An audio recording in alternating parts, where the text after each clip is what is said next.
Namaskar, with me is Dr. Barai, World Hindu Congress. As we mentioned, September 7th, 8th and 9th, 2018, here right in Western Lombard. 125th anniversary of Swami Vivekanandaji's favorite speech and the speech, Sisters and Brothers of America. Dr. Barai, why we are talking to him? For you guys to know, what is his role? As we all know, these conventions, these congresses, when we talk about it, this has a lot of expense also. There is so much dollar amount where there'll be delegates coming from outside, and how much is costing? It is not even that you can, like anybody can go for 10 times a coffee, and that these kind of expenses that they are covering. This means 3 days, so many meals in that, so many delegates, those who are coming, and all this. Dr. Barai, let's hear from you what your thoughts are, like when we're talking about like 125 a registration for volunteers, and early bird is closing, and that too just like a $300, I know? This is a very highly subsidized registration.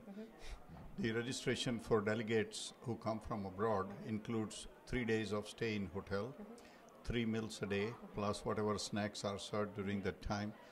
And it will probably involve transportation from the hotel to downtown Chicago if we arrange that part of the trip.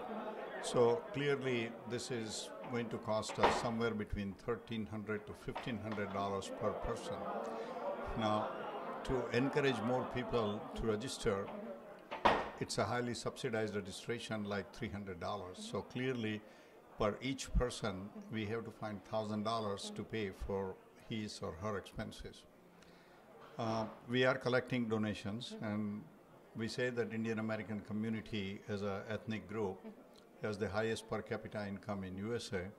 So there are many people in our community who can and should help in this process. The second thing, appeal, if many people who can afford, if they can let go the subsidy part, and the way they can do it is, yes, they pay the registration, but if they also send a check of $1,000, which really is the true cost, $1,300, then it will help. This becomes a donation for them. That way they are really letting go the subsidy. Dr. Barai, who is just Dr. Barai, not a finance chair, why somebody should attend World Hindu Congress? You know, Hinduism is the oldest religion. We are 1/6 of the world population. We really did not have an opportunity for networking, knowing each other, when Hindus have settled over 65 countries in the world. Like 2 weeks ago, I was in Bali, Indonesia. Bali is 90% Hindu population out of 4 million. And I had an opportunity to stay there for a week and study. You know, they are practicing Hinduism different than what we are traditionally practicing either in India, USA, or UK.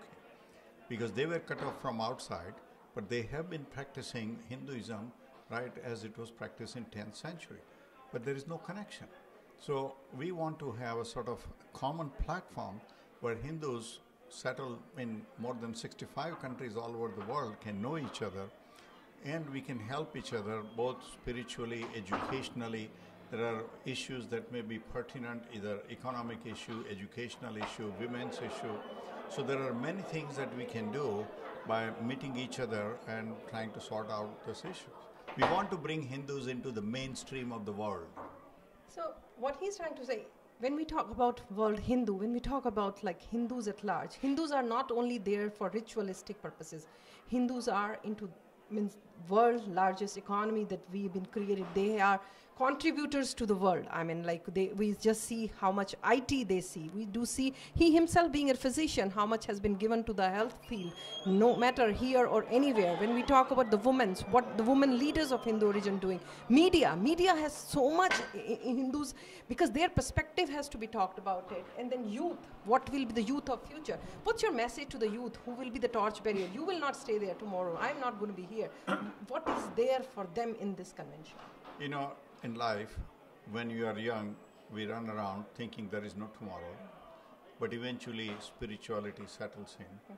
We realize that there are limitations to what we can do. And in those times, spirituality helps. So, looking at both the angle, the educational angle for our youth, our spirituality, our heritage, our family structure, those are the things that can be imparted to the Hindus so they become better human beings.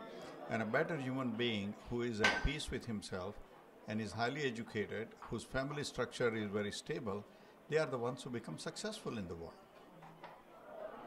So it's not too far, but you have to plan it, as we are saying. Why even to wait for early bird or not? Like as he said, like you can contribute. Like when we talk about $300, it costs to be $1 a day in the whole year. I mean, this much we cannot do it.